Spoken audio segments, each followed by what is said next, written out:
Vai ficar dentro da direita, né? O bicampeonato, acho justo. Todo esforço, todo dia aqui, né? Vote em mim, o link tá aqui na descrição. Vou deixar todo dia, né? Acho que dá pra votar uma vez só. Vai lá, dê o voto pra gente. A gente já tá no top 10, vamos pro top 3 e quem sabe, né? Ganhar de novo pros petistas ficarem com raiva. Mas vamos lá, gente. Era 1h da tarde ontem. E aí você se pergunta, será que tem coisas novas a serem apresentadas pelo Verdivaldo e o Serapião? Tem coisa nova. Coisa assim, pô, que diverge do que já apareceu antes? Rapaz, tem. Pior que tem, viu? Os caras estão achando, olha, estão procurando confusão, viu? Eles estão achando confusão, eles estão procurando, não digo nada. E tá ali, né? Processo sigiloso revela erros e contradições do cara em uso de órgão da Corte Eleitoral. Aí eles começam. Um processo em sigilo há quase 2 anos contra um ex-deputado estadual cujas redes foram bloqueadas pelo ministro revela erros, o uso informal do órgão para combater a desinformação do TSE pelo ministro e contradições nas explicações dadas por ele após as primeiras reportagens sobre o tema. E eu acho que esse assunto aqui a gente vai conseguir conectar com outra coisa que comentamos ontem, que eu acho que vale de reflexão. Eu acho que coisa boa, eu acho. Vamos seguir. Esse caso do deputado estadual é bem interessante. Essa matéria é bem longa. O caso mostra ainda um pedido de apuração feito pelo ministro por meio do seu gabinete, foi registrado oficialmente como uma denúncia anônima e expõe como o Tribunal Superior Eleitoral foi utilizado para abastecer inquéritos criminais em andamento contra bolsonaristas. Isso daqui meio que já foi dito em outros momentos, né? Não é a primeira vez que a Folha de São Paulo, o Serapião e o Verdivaldo vão tratar sobre isso. Mas vamos lá. O caso teve origem em um sábado, 12 de novembro de 2022, após o fim das eleições. Segundo mensagens que a Folha teve acesso, naquela noite, houve um diálogo entre o braço direito do ministro da Corte, o juiz Ayrton Vieira, e Eduardo Tagliaferro, que é o nome mais conhecido de todos, possível suspeito de ter vazado informações ou alguém ter tirado do celular dele. É o que está sendo na imprensa. Às 10h02 daquele dia, da noite, Ayrton Vieira enviou por meio do aplicativo WhatsApp 3 arquivos para Tagliaferro relativos a manifestações convocadas contra ministros da corte que participariam em Nova York nos dias 14 e 15 daquele mês de um evento privado promovido pelo LID, o evento lá do grupo do Dória. A gente já comentou um pouco sobre isso. Teve aí na parte 8, a parte 8 é sobre isso, né? Sobre o evento, as coisas que aconteceram aí, né, ao redor. Os arquivos continham um vídeo em que era destacada a localização do hotel onde os ministros da corte se hospedariam, e 2 posts, um com o endereço do hotel e outro com o anúncio sobre o evento acompanhado da frase Máfia Brasileira. Ponto. Eduardo, por favor, consegue identificar e bloquear? O ministro pediu. Obrigado. Escreveu o Vieira, né, a Tagliaferro. Abre aspas. Urgente em razão da data. O assessor da Corte Eleitoral avisou que estava retornando de São Paulo para Brasília e que faria o relatório. Às 11h09 da noite, Tagliaferro mandou uma mensagem para Ayrton Vieira, ressaltando o fato de que as postagens não terem relação com o processo eleitoral. Abre aspas. Só não sei como bloquear pelo TSE, porque não fala nada de eleições. No mesmo minuto, o juiz instrutor respondeu, sem tratar da dúvida, mas perguntando se os autores das postagens tinham sido identificados. Tagliaferro disse ter conseguido identificar apenas um candidato do Paraná. Os outros 2 posts, né? Entendi. Por favor, enviar para mim um relatório simples, inclusive dizendo não ter como identificar os outros 2. Bloqueio pela Corte Suprema. Será que realmente o Tagliaferro conseguiu identificar o candidato do Paraná ou o Tagliaferro se atrapalhou? Ele se atrapalhou nesse caso. Vocês vão ver. Às 11h54 da noite, Tagliaferro enviou um relatório. Em vez de registrar oficialmente que o pedido havia sido feito pelo próprio gabinete do ministro, o documento do TSE afirmou que o material fora recebido de forma anônima e que o relatório tinha sido produzido a pedido de Marco Antônio Vargas, juiz auxiliar do ministro no TSE. muita gente falou disso daqui, muita gente questionou esse ponto. Eu vi alguns juristas pontuando sobre isso, falar, pô, colocar que foi de forma anônima, sendo que não foi uma denúncia anônima. O pessoal estava questionando bastante. No momento do pedido do relatório, no entanto, Vargas estava em um voo. Ele só voltou a responder a mensagem às 11 horas e 11 minutos da noite, quando é avisado por Tagliaferro, abre aspas, estou fazendo um relatório para o Supremo. O documento do TSE também foi enviado com um erro sobre a autoria das postagens. O cara falou que tinha 3, ele só conseguiu identificar um, e um que ele identificou, o Tagliaferro meio que errou. Você vai entender qual foi o erro dele. Ao analisar as 3 imagens do objeto da demanda, Tagliaferro disse que não tinha conseguido identificar o autor de 2 delas, que tratavam das hospedagens dos ministros, e ele apontou que Homero Marchese, então deputado estadual pelo Republicanos do Paraná, hoje no Novo e não mais deputado, como responsável pela 3ª imagem. Foi o que ele teria identificado. No entanto, porém, todavia, a postagem de Marchese limitava-se a um panfleto de chamado à comunidade brasileira nos Estados Unidos, dizendo que os ministros da corte estariam em Nova York palestrando na Harvard Club, que era algo público, algo que estava sendo divulgado, não estava ninguém escondendo isso nem nada. O local do evento havia sido divulgado pelos organizadores no site oficial. O cara está divulgando, o cara vai estar aqui para mais ou menos o folder lá do evento oficial. Em cima desse card, aí que está o ponto, uma terceira pessoa não identificada fez uma montagem com a mensagem de Marchese acrescentando os dizeres máfia brasileira. Vejam como são as coisas. Veja, inclusive, a irresponsabilidade de um cidadão. Veja a irresponsabilidade de um cidadão. Enfim, eu sendo o Marchese, eu nem teria dito nada sobre esse evento. Mas o Marchese, ele apenas divulgou uma informação que era pública. Não falou nada. Não ofendeu ninguém. Aí vem alguma pessoa por aí, pelo Brasil, ele pega o que o Marchese fez, ele bate um print, aí ele edita aquela imagem e coloca essa legenda, máfia brasileira, para ofender. Lavou a alma, não foi? Aí essa ação desmedida dessa pessoa levou com que o Marchese fosse punido. Mas, pô, injusto, isso aconteceu. Mas foi um erro, aconteceu, erros às vezes acontecem, né? Sem querer defender o erro, o meu ponto aqui é, gente, muitas confusões, às vezes, são evitáveis. São evitáveis. Isso aqui, o Marchese acabou pagando o pato por conta de alguém e o Tagliaferro comeu mosca. Ele se atrapalhou. Ele não... Talvez faltou, né? Tô tentando aqui olhar de bom coração porque está acontecendo. O Estado brasileiro, pelo amor de Deus, né? O Estado brasileiro tem que trabalhar de forma assim minuciosa para evitar qualquer tipo de erro, ainda mais quando é o Poder Judiciário, porque um erro pode realmente prejudicar muito uma pessoa. Imagina um deputado que depende, né, de falar com as pessoas para mostrar o seu trabalho e tudo mais. Poxa, o deputado vive disso, né? Representar os interesses da população. Se ele não tem acesso às redes sociais, como é que ele trabalha? Então, é uma coisa que, assim, eu queria chegar para vocês, falar, fazer acontecer, coisa, lavar a alma. Não, na verdade, não queria lavar a alma de ninguém. Mas, sabe, sendo até chato, ou todo mundo precisa botar um pouco a mão na consciência, todo mundo tentar entender a realidade das coisas. A realidade das coisas, a realidade das coisas é a realidade das coisas. É a realidade das coisas. É agir de forma sábia o tempo inteiro. No documento, no entanto, Tagliaferro relatou que era de autoria de Marchese. E agora, depois de ver isso daqui, que eu entendi uma informação que saiu lá atrás.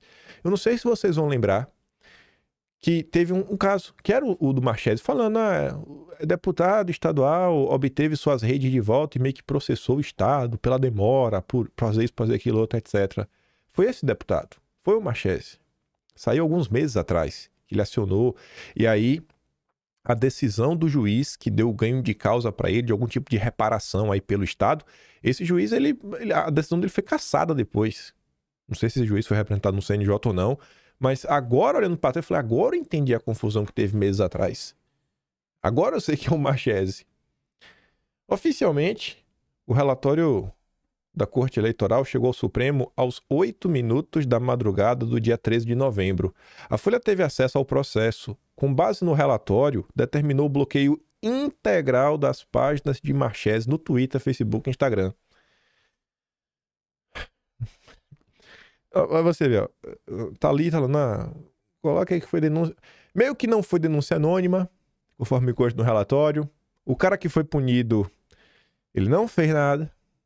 Ele assim, não é o culpado das coisas, né? A gente vai chegar na turma do Aras já já. Enfim. Segundo Ayrton Vieira, escreveu no grupo de WhatsApp, a decisão de ofício saiu naquela mesma madrugada. O Ministério Público não foi ouvido e não houve pedido de diligências à Polícia Federal. Na sessão plenária da Corte, agora a Folha de São Paulo nessa matéria, a Folha ficou bem atrevidinha, viu? A Folha tá muito atrevida. A Folha começou a comparar o que ela vem postando com o que está sendo dito nos últimos dias. Não sei. Eu vi alguém até falando que o Verdivaldo não é bobo. Esse é mais ou menos o jeito dele. Ele solta aqui uma coisinha, né? Pra ver como é que o pessoal vai responder. E com base na resposta, ele sai colocando mais algumas coisas. Eu sei que a Folha está dizendo agora, na parte 9, que na sessão plenária, realizada no último dia 14, após as primeiras reportagens da Folha de São Paulo, o ministro afirmou que todos os alvos de relatórios produzidos pelo órgão de combate à desinformação já eram investigados no inquérito das fake news ou no das milícias digitais, ambos sob a sua relatoria. E o mesmo argumento também foi utilizado pelo ministro Gilmar Mendes em entrevista ao Canal Livre da Band no último domingo. Porém, entretanto, todavia, quer dizer, antes de falar os poréns, ainda falando aqui de coisas que aconteceram recentemente, o ministro também disse que todos os agravos regimentais, que são o quê? Recursos apresentados pelo alvo, Ministério Público ou outra parte do processo, que todos esses agravos foram levados por ele para análise no plenário do Supremo, com acompanhamento pela PGR, de todas as movimentações do processo. As três informações, porém, se chocam com os dados do processo que a Folha teve acesso. O então deputado Homero Marchese não era investigado anteriormente nos inquéritos. Não, esse relatório aqui era só de pessoas que estavam sendo investigadas. Talvez isso em relação à primeira matéria, a parte 1, 2 e 3, né? Porque também tem que olhar, a galera foi no dia 14. Eu sempre tento olhar, né, de bom coração para as pessoas, né? Tentando olhar sempre o copo meio cheio. Então vamos, não, porque quando ele falou isso no dia 14, talvez em relação ao que tinha saído até o dia 14, acho que foram 4 partes, as pessoas ali já estavam no inquérito, né? Talvez ele não falou sobre matérias futuras que iriam aparecer, como no caso do Marchese, mas como vocês podem ver, né? É o que a Folha de São Paulo vem apontando. Marchese, deputado, punido por uma coisa que ele não fez, por uma frase que ele não disse, ele não estava nos inquéritos. E teve relatório contra ele. O ministro também não analisou nem levou ao plenário os agravos regimentais apresentados pelo Twitter, pela PGR e pelo próprio alvo. O processo mostra que o ministro bloqueou as contas do então deputado com base na identificação equivocada de Tagliaferro. Ô, Tagliaferro, por que tu fez isso, Tagliaferro? Tem que ter atenção, Tagliaferro, sabe? Rapaz, o Estado, quando erra, tem que trabalhar de forma muito minuciosa, não pode errar desse jeito. Mas aconteceu, né? Que Deus toque o coração de todo mundo. O argumento da decisão é que o então deputado havia divulgado o endereço do hotel em que os ministros ficariam hospedados. Não, isso não aconteceu. Ainda que você pegasse, né, você ficasse chateado com... Você ficasse, não, isso aqui é inaceitável, essa frase, né? A questão lá de falar de máfia. Ainda assim, ali só está divulgando o endereço. A Folha de São Paulo, inclusive, colocou ao longo da matéria a imagem. Tá o endereço de Harvard, não do hotel. Então, parece que tá confuso, né? Tanto tá ali, ó. Dado que não consta no relatório do TSE e que se encontrava nas postagens cujos autores Tagliaferro não conseguiram identificar. Olha como a coisa cresce. O Marchese Ele publica o evento de Harvard, vê uma terceira pessoa, coloca uma ofensa, compartilha, aí o Tagliaferro vê, aí acha que quem colocou a ofensa foi o Marchese, e as duas outras postagens, que essas sim estavam falando sobre o hotel, também são depositadas na conta do Marchese. Que confusão, meu Deus do céu. Que confusão, viu? Ai, as certidões do processo. Olha aqui agora, foi que a gente ia falar do Aras. Turma do Aras. As certidões do processo mostram que a PGR só teve acesso ao caso no dia 16 de novembro, 3 dias após a decisão de bloqueio. E o alvo, o Marchese, só teve acesso em 1º de dezembro. No dia 21 de novembro, foi bem rápido, né? 5 dias depois, a PGR protocolou um agravo regimental, um recurso, em que pedia a anulação da decisão e o trangamento da investigação. A então vice-procuradora-geral, a Lindora, braço direito do Aras, apontava no recurso o erro da decisão, além de afirmar ser ilegal o uso do órgão de combate à desinformação para investigação criminal. Abre aspas. O que a Lindora escreveu.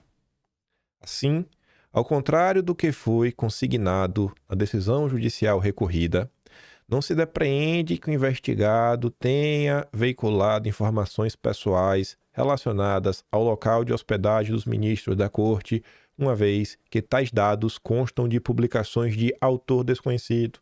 Pô, não foi o Marchese que falou sobre isso. Ele não foi do hotel. Gente, pelo amor de Deus, bota a mão na consciência. Já falei algumas vezes, falo de novo. É bom relembrar. O Aras não é nota 10. A ideia nunca foi essa.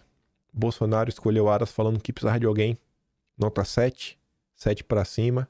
Bolsonaro ainda falava que precisava ser alguém que não fosse, inclusive, xiita nas questões ambientais. Bolsonaro estava ligado na questão da agenda verde. E, assim, por muito e muito tempo, teve uma turma aí que falou que o Aras era o petista na PGR. O tempo vai passando, né? E você vai vendo algumas coisas que aconteceram. E hoje você pode fazer, inclusive, uma comparação. A gente fala da inanição do Aras. O Aras ficou de braços cruzados. O Aras nunca agiu, né, contra Bolsonaro. E hoje você pode olhar as coisas, né? Eu acho que o mundo não é feito de péssimo ou ótimo. Eu acho que tem algumas gradações, né? Uma escala que vai de 0 a 10. Então, eu acho que quando fala assim, quando o Bolsonaro fala, não, Aras, 7, 7 pra cima... Na boa, gente, eu acho que é 7 pra cima. Eu acho que é 7 pra cima. O tempo, acho que inocenta, né? Talvez dê razão pra Bolsonaro. A gente podia, talvez, né? Não, o Aras de novo, acho dificilmente. Não sei se pode ter 3 vezes seguida. Na verdade, podia, porque ele tentou ser. A gente podia ter o Aras aí, né? Mas não tem mais o Aras. Então, é a mudança no tempo. Mas o caso não acabou. O caso não acabou. Calma que ainda tem mais.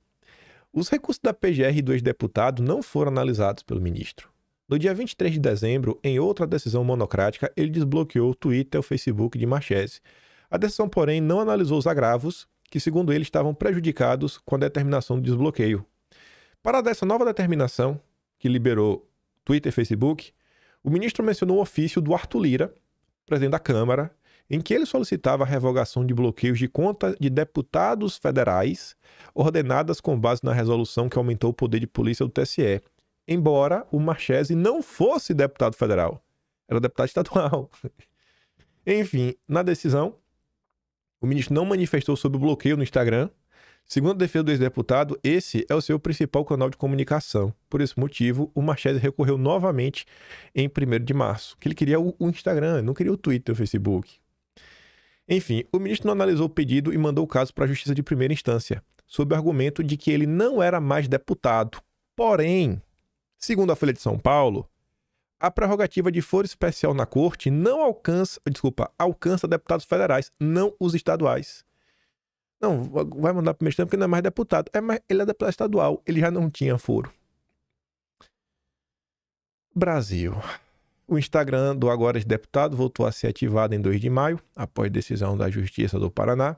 Marchese tomou conhecimento sobre os motivos do bloqueio de suas redes 15 dias após o fato. Na ocasião, não houve explicação oficial. Apenas o Twitter afirmou se tratar de decisão judicial. O político entrou na Justiça do Paraná com um pedido para que as plataformas reativassem suas redes.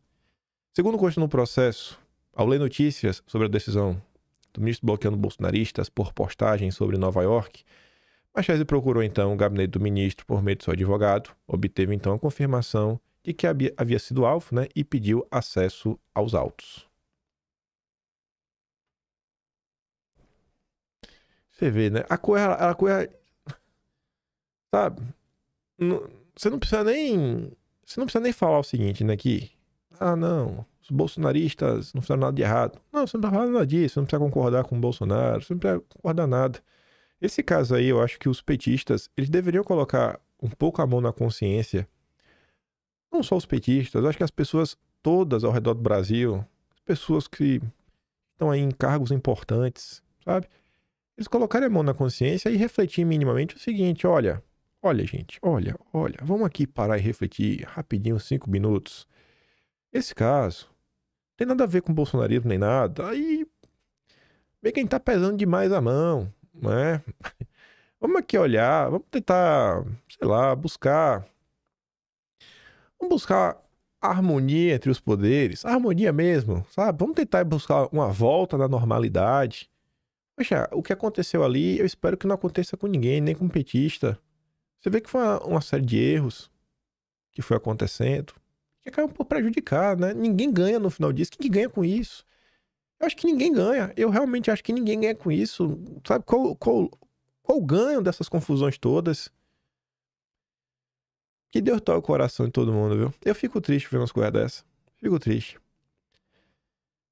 Aí ontem a Folha de São Paulo noticia, né? Todos os jornais noticiários aqui, todos. Eu vou trazer a Folha de São Paulo, porque ela que está trazendo as revelações.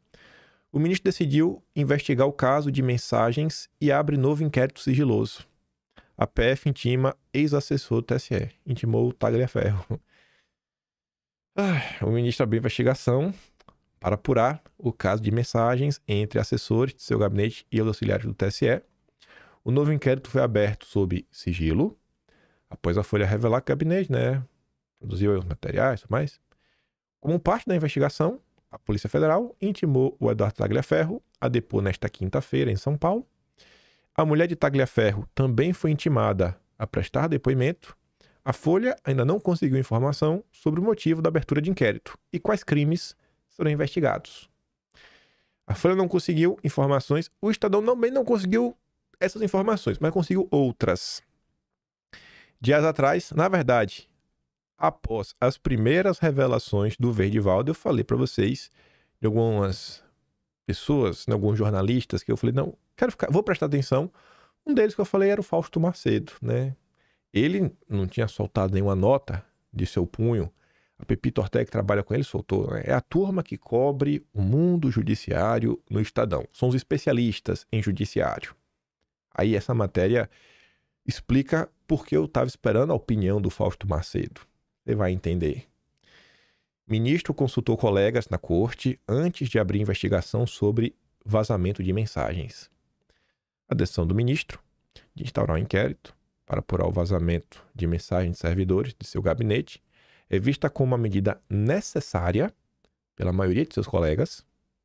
Esses ministros concordam sobre a gravidade do caso e a importância da Polícia Federal investigar a fundo o episódio que pode caracterizar violação de sigilo funcional se ficar comprovado que o vazamento envolve servidor público. 3 ministros revelaram ao blog que houve consulta aos colegas sobre o caso. Você tá vendo ali o que tá em azul? 3 ministros revelaram ao blog. Não é qualquer jornalista no Brasil que tem acesso a ministros da corte. Então, assim, uma opinião que sai no Estadão com a assinatura do Fausto Macedo, pode ter certeza que ele consultou. Ele não tá dando uma barrigada. Ele consultou. Ele tem fonte antes de postar qualquer coisa. Você começa a acompanhar, saiba quem são os jornalistas, saiba o que cada um escreve, saiba sobre o que eles tentam se especializar. E aí você começa a entender como é que funciona o Brasil. Aí o Fábio Serapião, junto ao Verdivaldo, né, o jornalista que vem publicando todas essas matérias, ele divulgou um texto do Rubens Valente, que saiu na agência pública, que é uma agência que tem apoio da Open Society, tem apoio da Fundação Ford. Eu fiquei muito surpreso pelo teor desse texto.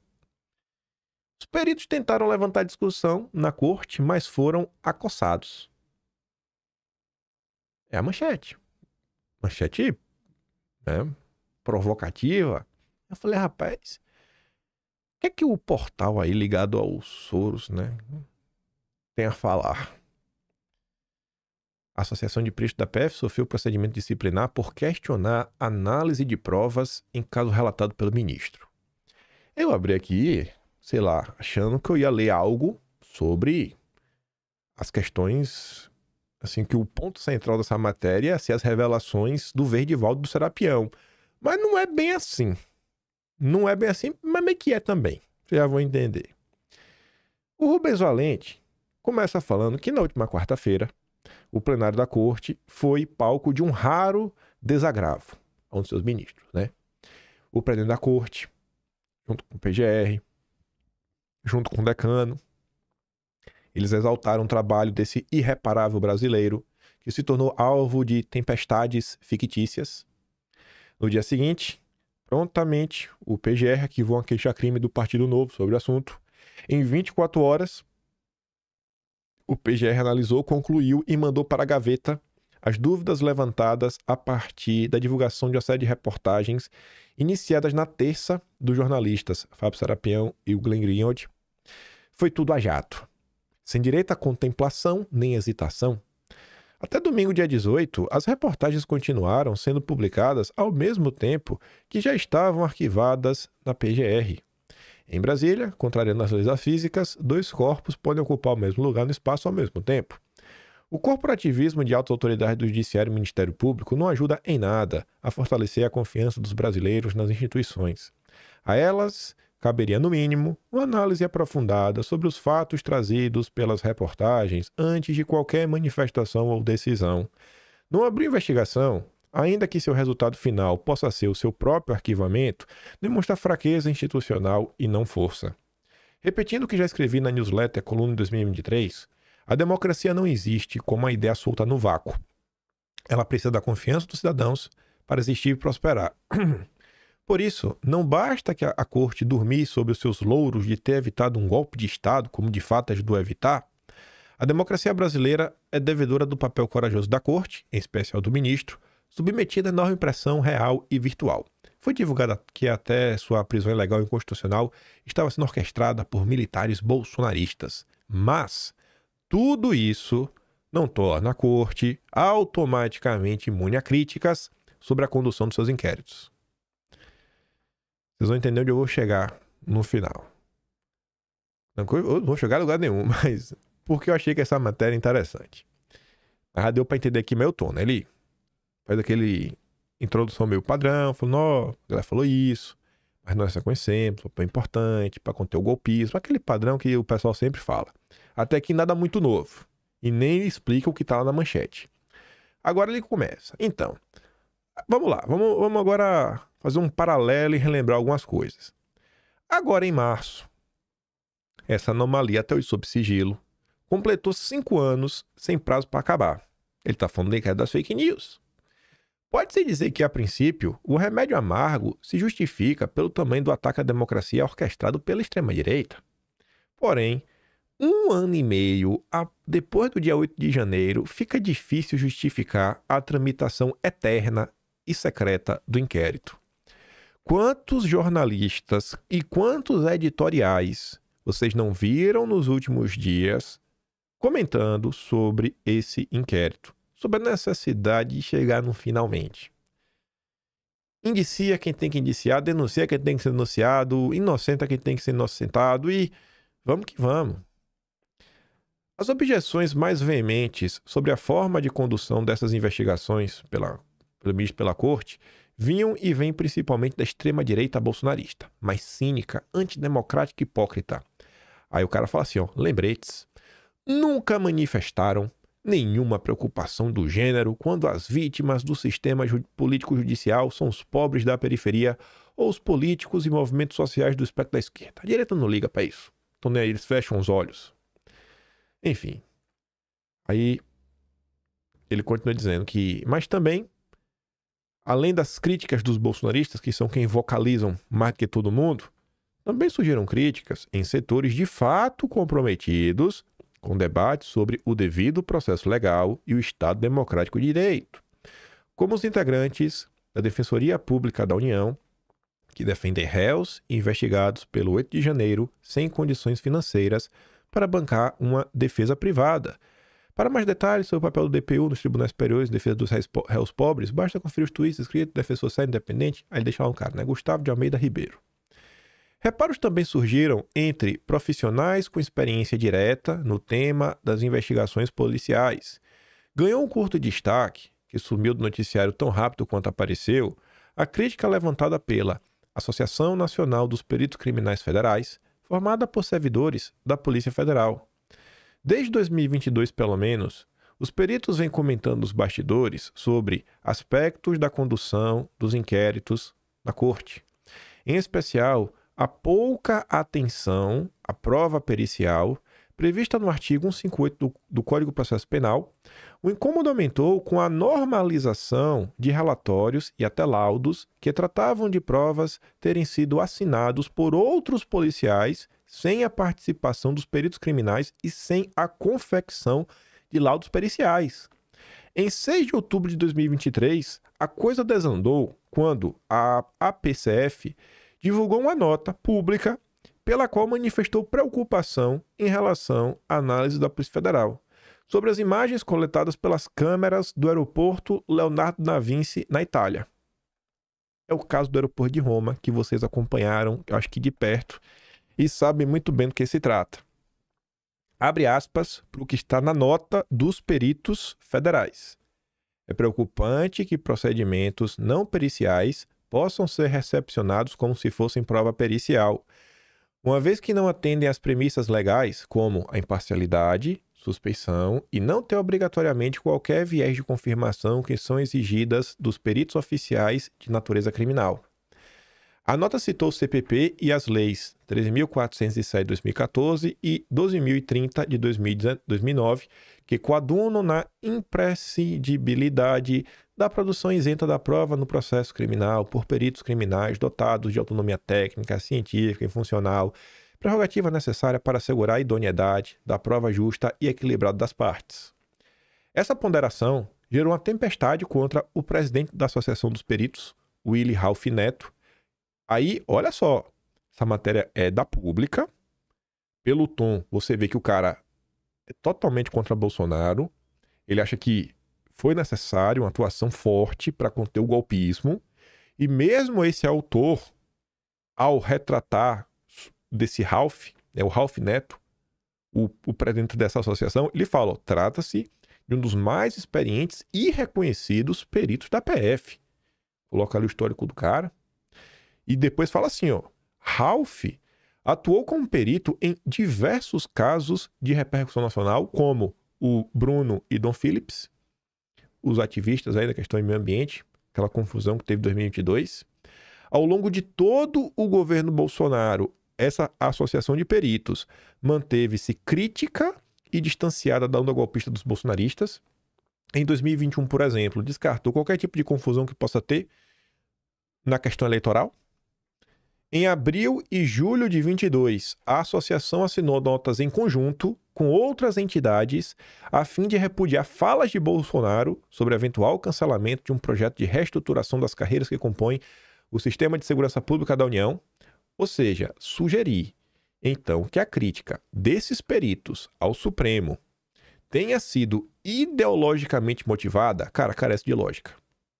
Esses peritos que estão reclamando, eles não são bolsonaristas. Não dá para você falar isso. Mas a resposta das instituições à nota da APCF sobre o caso na Itália foi a pior possível. 3 dias depois da divulgação da crítica, a Corregedoria da Polícia Federal encaminhou a nota à sua Coordenação Geral de Assuntos Internos para análise dos fatos e providências sob a ótica disciplinar.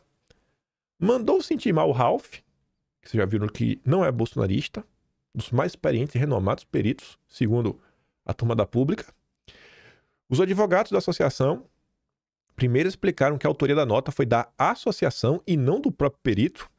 Depois revelaram que no bojo do inquérito sobre o aeroporto na Itália, chegou a ser feito o pedido de um laudo pericial pelo setor técnico-científico da PF. Contudo, o período terminou aos cuidados de um agente da Polícia Federal que jamais poderia realizar uma perícia. Um parecer da Divisão de Procedimentos Disciplinares da Corregedoria afirmou que a da APCF desacreditava a investigação criminal e a própria Polícia Federal, comprometendo a credibilidade dela perante o Supremo por ter feito referência nominal a um dos seus ministros. Foi então determinada a instauração de um PAD, processo administrativo disciplinar, contra o Ralph, por ter supostamente comprometido a credibilidade da PF e desacreditado o trabalho investigativo dela perante a sociedade. Ralph teve que ir ao judiciário em dezembro passado. O juiz da 5ª Vara Federal do Distrito Federal, Paulo Ricardo de Souza Cruz, determinou a suspensão do PAD. Ele disse que a instauração da apuração mostra-se indevida, aspas, para a decisão do juiz. A nota não teria o objetivo de comprometer a credibilidade da PF e desacreditar o trabalho investigativo por ela, mas defendeu o âmbito de atuação dos peritos criminais federais, o que seria uma finalidade óbvia de uma associação desses servidores, escreveu o magistrado. Ainda que sobre fatos distintos, a discussão de fundo levantada pelos peritos no ano passado e devidamente soterrada em Brasília tem total relação com as dúvidas levantadas recentemente pelas reportagens da Folha de São Paulo. Em uma delas, aparece um juiz instrutor do gabinete do ministro dizendo ao responsável pelo setor de combate à desinformação para usar a criatividade ao produzir um relatório, que é o caso da Revista Oeste. O cerne da nota da associação era refletir sobre a qualidade e idoneidade da prova nos autos do inquérito ou processo. Vamos lembrar as palavrinhas que incomodaram tanto na nota da associação: imparcialidade, suspeição e viés de confirmação. Se concordarmos que direitos humanos são inegociáveis e são, não há fins que justifiquem os meios. E o que é que eu achei de interessante nessa nota? Veja que tem várias pessoas de diversas vertentes falando da longevidade do inquérito, que precisa ter um finalmente. Precisa ter um finalmente. Às vezes, o pessoal tem uma expectativa muito grande. E às vezes o pessoal tem diante de si algumas oportunidades de ir buscar, né, alguns pequenos passos em prol de uma normalidade, em busca da normalidade no Brasil. Veja a quantidade de pessoas falando da necessidade de encerrar os inquéritos. Volto a repetir. Essa é uma pauta que você não escuta ser vocalizada. O pessoal vai convocar uma manifestação.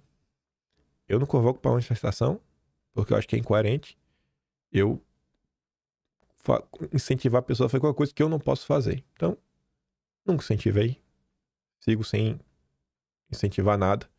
Agora, eu acho que a classe política, se ela quer ver algumas coisas avançarem, eu acho que ela vai ter mais capacidade de articulação se ela encampar algumas movimentações que têm apoio de setores da imprensa, apoio de pessoas que fazem parte da máquina, ainda que não sejam pessoas extremamente poderosas. Veja essa questão das perícias, da importância de, poxa, a questão da prova, a importância de você valorizar a forma, o rito da produção de provas. Vamos ver uma aplicabilidade disso na prática? Olha esse caso aqui, ó. PGR e Supremo ignoraram a Polícia Federal a tornar empresário réu pelo 8 de janeiro. Isso daqui necessariamente tem a ver com a mesma coisa de prova que está sendo relatada da associação? Não. Mas quando você começa a bater na tecla, cara, a gente tem que realmente fortalecer o devido processo legal. A gente tem que realmente lutar para ter o devido processo legal nas coisas. E você bater nessa tecla. E você vê, cara, quem também está insatisfeito com o devido processo legal e tal? E qual é a demanda desse cara? A demanda é essa. Talvez ele não vai apoiar algumas demandas que a direita tem. Mas acho que algumas demandas que alguns grupos têm podem ser interessantes para a direita. E se você der couro para isso daqui, talvez a coisa possa andar. O Supremo aceitou a denúncia da PGR contra o empresário Jefferson Matos no âmbito do 8 de janeiro e ignorou o relatório da PF, que não viu crime. Não viu crime. Matos se tornou réu neste mês por 5 crimes, incluindo associação criminosa armada. Matos apareceu em um vídeo feito em frente ao Congresso no dia 8. Na ocasião, foi chamado por outros empresários de Itatiba e disse: "É isso aí, Itatiba, uhul." Depois continuou caminhando. Matos foi preso em março de 2023, ficou 9 meses detido preventivamente. Desde dezembro do ano passado, ele cumpre medidas cautelares.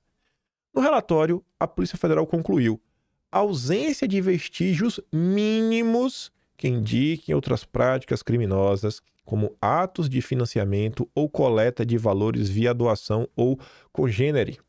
Não foram localizados, ao longo da investigação, outros elementos que indiquem a prática criminosa dos atos antidemocráticos ora investigados, especialmente no que tange ao núcleo incitador ou vândalo.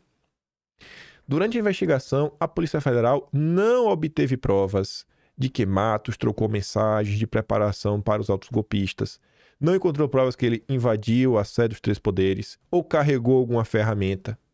O empresário foi alvo de busca e apreensão em março do ano passado, pouco antes de ser preso, e prestou depoimento negando qualquer irregularidade. A PGR, contudo, enviou à corte uma manifestação oposta. Será que a PGR do Aras, né, que era leniente com o Bolsonaro, teria feito a manifestação, né, contrária? A PGR acabou por denunciar Matos por 5 crimes. Associação criminosa com ferramenta, o que a PF falou que não conseguiu achar. Tentativa de abolição violenta do Estado Democrático de Direito, que falou, cara, não tem nada ali que tange muito senador, vândalo, nem que ele entrou, invadiu lá dentro.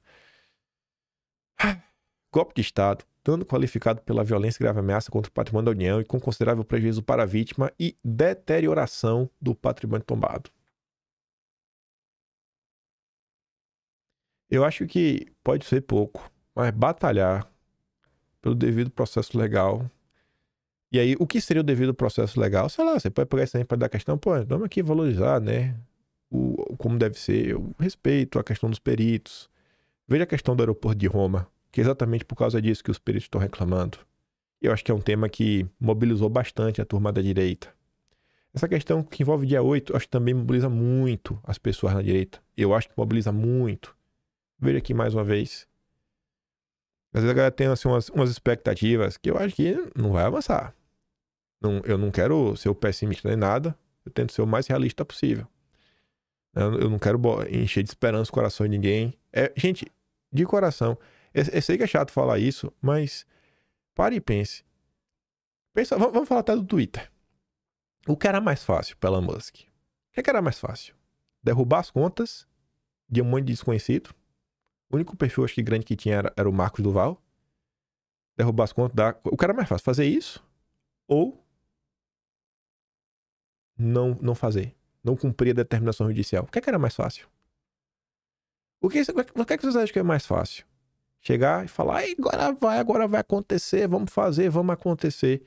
Você que conhece, às vezes, o debate público, que vê as pessoas na maior parte do tempo, você acha que as pessoas querem ouvir o quê? Qual o tipo de discurso que elas querem ouvir? Eu quero ver a coisa avançar para algum lugar. Eu quero ver o Brasil ficar um pouco menos pior. Se ficar menos pior, eu falo que a coisa avançou. Eu quero ver o pessoal que tá aqui no dia 8. Cara, quem sabe aí, né, ter a sua pena anistiada. 17 anos eu acho muito tempo. Então, quem sabe assim, olhar alguns movimentos que estão acontecendo e tentar buscar algum tipo de reflexão nacional. Sabe, às vezes assim, cara, deixa às vezes aqui de lado, foca em soltar a turma do dia 8, foca ali na anistia, foca em terminar o inquérito. Sabe? Às vezes você reduz um pouquinho a expectativa para umas coisas um pouco mais concretas, diante de tudo que está acontecendo. Na denúncia, a PGR usou trechos genéricos, afirmando que Matos e outros empresários tentaram depor por meio de violência e grave ameaça ao governo, legitimamente constituído e por meio de mensagens eletrônicas, encontros, em acampamentos, em frente, unidades militares, sociais, assistente de outras pessoas, blá, blá. Enfim, né? Procurada, a PGR não respondeu. O espaço segue aberto a eventuais manifestações. E tá aí. Tá aí a confusão. Eu acho que seria bom, sabe? Os deputados vocalizando, pô, gente, vamos aqui voltar para as coisas. Hoje aqui tem um erro ou outro, tá acontecendo contra a direita. E se isso acontecer no futuro contra alguém da esquerda, alguém isso, alguém aquilo outro? Você nem entra na questão de, ai, que não teve golpe, não teve golpe, nem isso. Eu acho que essas coisas assim já são um pequeno avanço. Aquela coisa, um pequeno passo para o homem, um salto para a humanidade. A coisa tá tão difícil no Brasil que eu acho que qualquer coisinha é motivo para celebrar. Falando aqui rapidamente de eleição, sabia que não dá tempo de comentar muito. Talvez só termine de falar isso daqui, 10 minutinhos. Eduardo Bolsonaro ontem voltou a pedir mais uma vez que parem de manipular os vídeos dele. Não é bacana o vale tudo pela eleição. Vocês sabem de que ele está falando, né? A gente comentou ontem. A vida após o 6 de outubro e esta conduta que me força a desmentir as manipulações é ferramenta na mão da esquerda que quer regulamentar as redes. Ontem teve uma confusão. Eu nem ia comentar hoje. Não ia mesmo. Juro de coração. Mas um tweet do envolvido.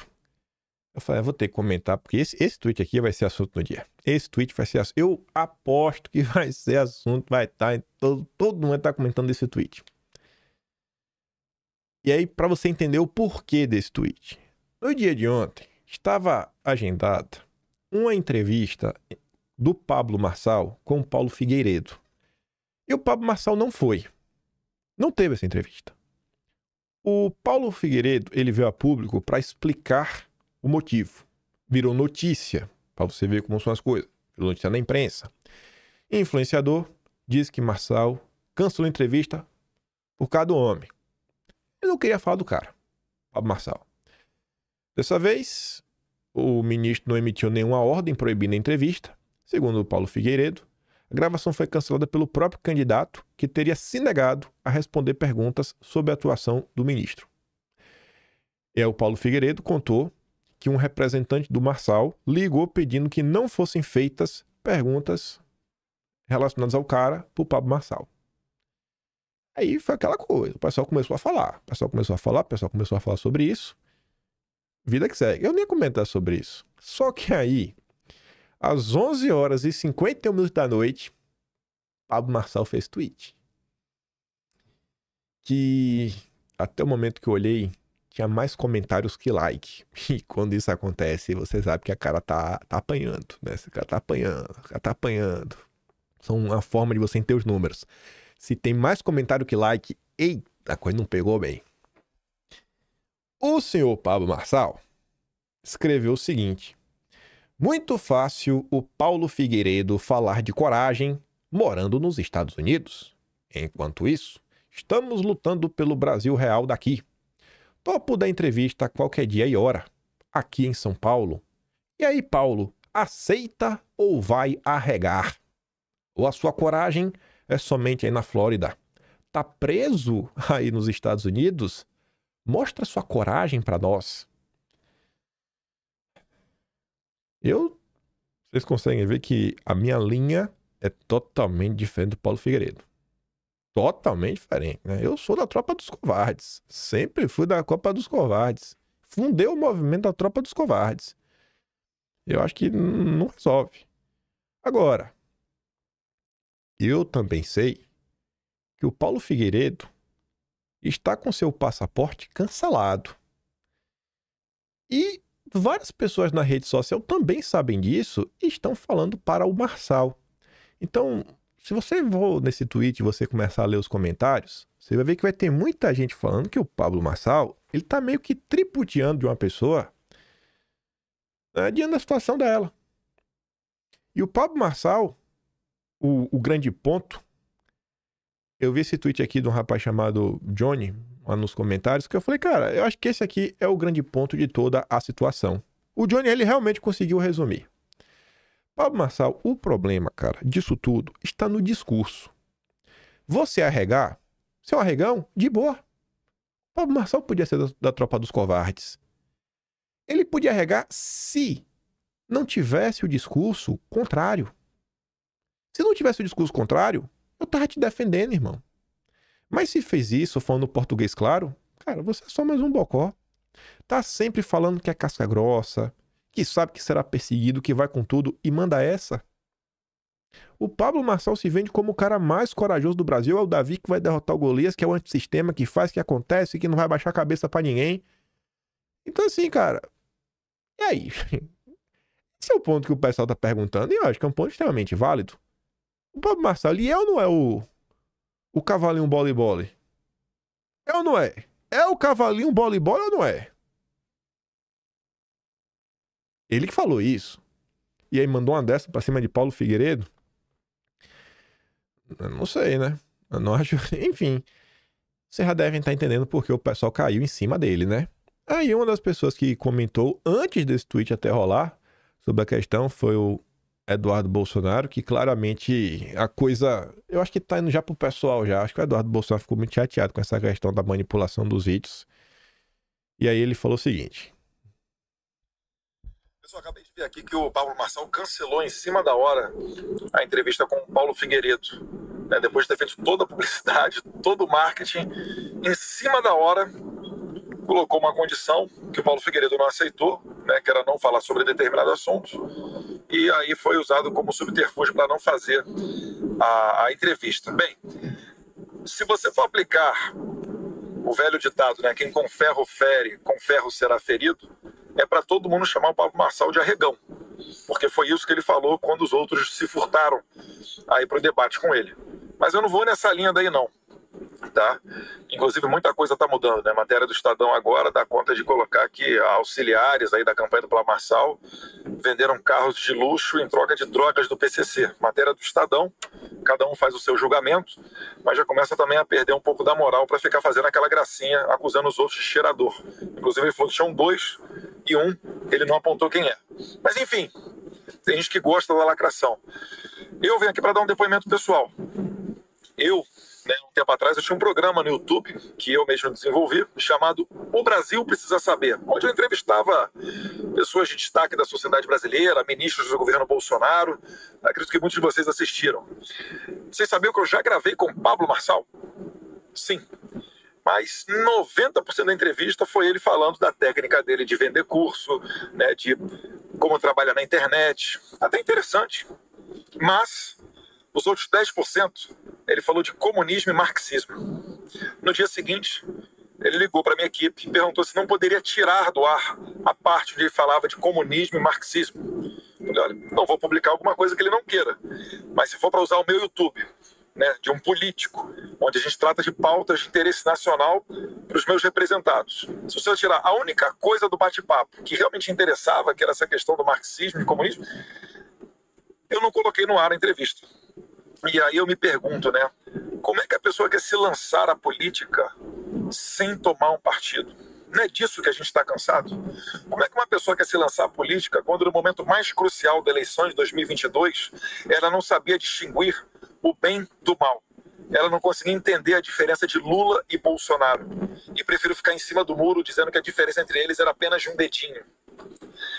É difícil, né, você ter moral agora para reclamar de aumento de imposto, de associação com Hamas, com narcotráfico e etc.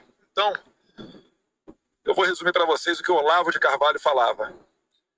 Vocês aí da direita, tomem cuidado.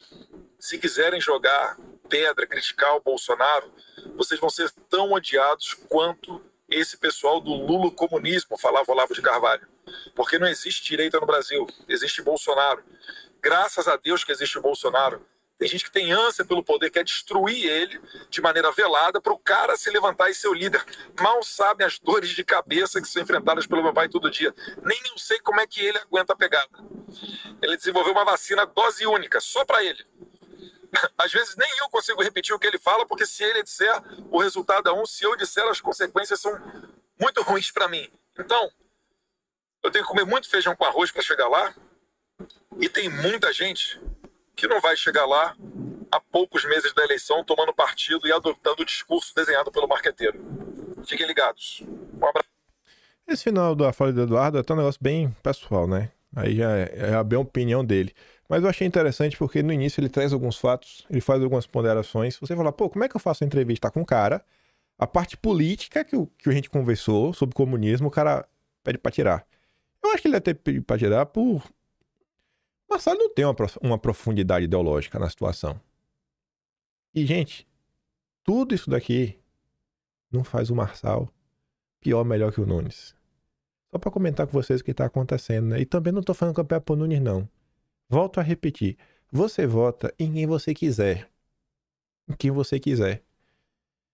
É só para ver como é que a gente anda as coisas, né? O Coronel Melo Araújo compartilhou a questão aí da questão que o Estadão falou, que o Dado disse, né? Turminha do primeiro comando. Enfim, mito Marçal. Mito Marçal. O vídeo hoje pode terminar num clima meio baixo astral? Ele vai, na verdade, né? Já tô perguntando, eu mesmo dou a resposta.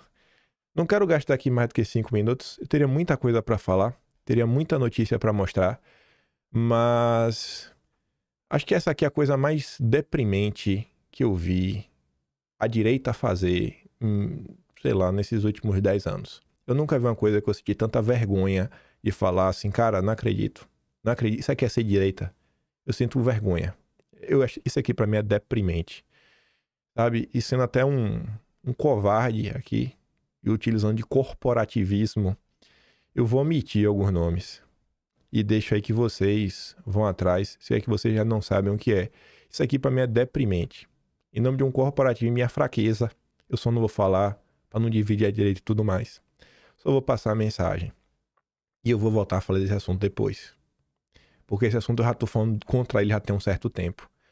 Eu passei ontem no Twitter e eu vi esse comentário aqui do Renato. Os influenciadores de direita que estão rifando o Jair agora fazem propaganda de jogo do Tigrinho. Até o fim do mês estarão fazendo propaganda de casas de aposta e definindo liberação de coisinha ruim, né? Já que são mercados bilionários e todo mundo é adulto e responsável, né? Viva a liberdade, ou melhor dizendo, o nome da empresa. Uma casa de apostas. Casa de aposta, Bet. Aí eu falei, não é possível, velho. Não é possível que o pessoal tá divulgando coisa de aposta. E, gente, eu não fico assistindo muitos canais da direita, porque eu meio que... não é querendo menosprezar nada, é porque na maior parte do tempo, eu gasto tanto tempo vendo o que a esquerda tá falando, o que a imprensa tá falando, eu meio que já sei, sabe? Eu meio que até já espero. Quando é alguma coisa assim muito fora da curva, que alguém da direita encontrou, eu vejo ali, alguém vai chegar a mim, eu sei que vai chegar a mim, alguém vai me marcar, quem você viu isso daqui? Você viu o que falaram em tal entrevista? Aí eu vou lá e dou uma olhada. Aí eu fui ler os comentários do Renato. A minha maneira falou assim, ó, eu até estranhei uma pessoa que tá fazendo propaganda, está fazendo propaganda o nome da empresa. Inclusive, o slogan dos caras é você acima de tudo, a Bet acima de todos. Eu falei, pô, pera aí, bicho. Isso daqui é basicamente o slogan de Bolsonaro. Sei que eles são independentes, não aceitam verbas de governo, mas apostas online? Aí ela marca ali uma pessoa e fala, rapaz, decepcionei. Aí eu falei, não é possível. Aí eu fui atrás desse caso. A Tsuki também acho que viu e foi atrás do caso. Eu fui atrás porque achei que poderia ser algum engano. Não é. A parceria existe, a propaganda existe e o slogan que faz alusão a Bolsonaro existe. Você, acima de tudo, a Bet, acima de todos. E tem gente batendo no peito, dizendo que segue princípios, como por exemplo, na eleição de São Paulo, e aproveitando para detonar Bolsonaro pela escolha do partido, mas usar Bolsonaro para ganhar dinheiro e o pior, com essa praga que são as apostas, não tem problema. Eu fui ver a propaganda, é um negócio nojento. Que negócio deprimente o que vocês estão fazendo, assim, pelo amor de Deus. Assim, já ficou maculado na vida de vocês. Influenciadores diversos, empresas diversas de direita, saiam disso ontem. Peçam desculpa e façam uma campanha contra isso daqui. A galera fala, não, a empresa que você pode confiar, uma empresa genuinamente patriota, não sei o que, brasileira. Gente, aqueles chavões, essas empresas de bet, gente, está destruindo a vida de brasileiros e de pessoas ao redor do mundo. Para com esse papinho maluco de joga quem quer, está destruindo a vida de pessoas. E não é só aposta. Eu fui no site dessa porcaria, desse lixo, tem caça-níquel, tem cassino, tem joguinho. Isso aqui não é só aposta não, gente. Essas informações aqui tá no site da própria empresa. Licença, nome da empresa. A empresa é um site de apostas online genuinamente brasileiro.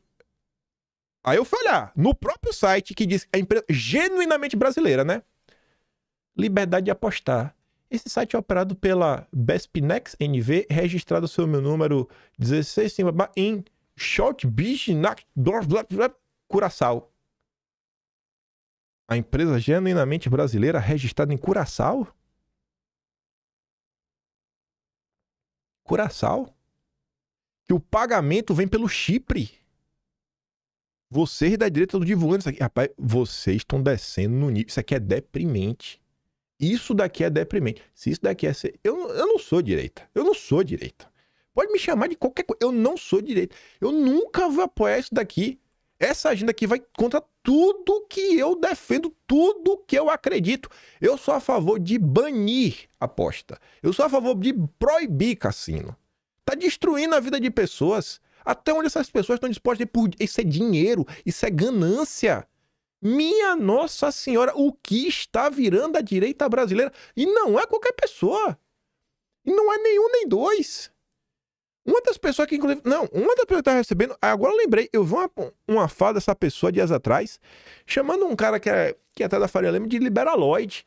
E eu, liberaloide da Faria Lima, perguntava pro super conservador o que ele já da questão da fumaça, né? Tem uns amigos que coisa e não achava que não era porta de entrada pra nada. Ó, velho. Sério mesmo.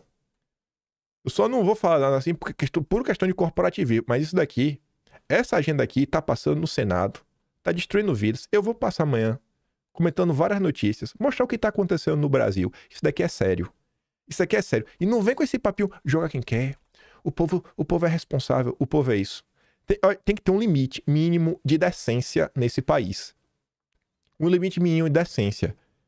Um limite mínimo de decência. Mas de decência, eu peço a você, faça uma campanha contra.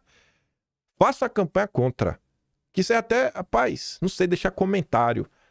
Assim, não dá. Não dá pra vocês estarem divulgando isso daqui. Isso aqui tá destruindo famílias pelo Brasil inteiro. Botem a mão na consciência de vocês. Esquece a porcaria.